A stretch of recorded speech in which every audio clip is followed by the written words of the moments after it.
கன்னியாகுமரி மாவட்டத்தில் கொட்டி தீர்த்து வரும் கனமழை காரணமாக கரும்பாட்டூர் அருகே உள்ள தென் தாமரைக்குளம் பகுதி சாலைகள் மழைநீர் பெருக்கெடுத்து ஓடுகிறது. கூடுதல் விவரங்களை தர இருக்கிறார் செய்தியாளர் கால்வின். வணக்கம் கால்வின், விவரங்கள். கன்னியாகுமரி மாவட்டத்தில் நேற்று காலை முதல் தொடர்ந்து நிற்காமல் பெய்து வரும் கனமழை காரணமாக கரும்பாட்டூர், தென் தாமரைக்குளம், 5 கிராமம், கன்னியாகுமரி, பெருமாள்புரம் அதனை சுற்றியுள்ள பகுதிகளில் வீடுகளில் மழை நீர் சூழ்ந்துள்ளது. மேலும் இங்குள்ள சாலைகளிலும் மழை வெள்ளமானது புரண்டு ஓடி வருகிறது. இதில் சிறுவர்களும் நீச்சல் அடித்தும் விளையாடி வருகின்றனர். மேலும் அங்குள்ள சிறுவர்கள் மற்ற வாலிபர்கள் கிரிக்கெட் விளையாடி மகிழ்ந்து வருகின்றனர்.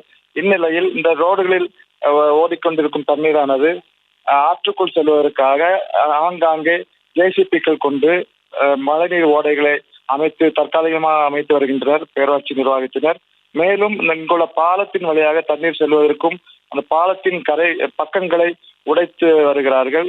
இங்குள்ள டிவி கடைகளில் வைக்கப்பட்டிருந்த பழைய பிக்சர் டியூப்களும் இந்த தண்ணீரில் அடித்து செல்லப்பட்டு வருகிறது. இந்த வேடிக்கை பார்ப்பதற்காகவும் இந்த தண்ணீரை அப்புறப்படுத்துவதற்காகவும் இங்குள்ள பொதுமக்கள் இந்த சாலைகளிலே குடை பிடித்தபடி வலம் வந்து கொண்டிருக்கின்றனர். இந்த தண்ணீர் மேலும் அதிகரிக்காமல் பார்த்துக் கொள்வதற்காக பேரூராட்சி நிர்வாகம் ஜேசிபிக்கள் கொண்டு ஆங்காங்கே அந்த மழைநீர் ஓடைகளை தோண்டி வருகின்றனர். இதனால் இந்த பகுதியில் உள்ள மக்கள் இந்த மழை இன்னும் நீடித்தால் இந்த வீடுகளுக்குள் தண்ணீர் வரும் என்பதால் அச்சத்துடன் இருக்கின்றனர். செய்திகளை உடனுக்குடனும் துல்லியமாகவும் தெரிந்து கொள்ள சப்ஸ்கிரைப் பண்ணுங்க.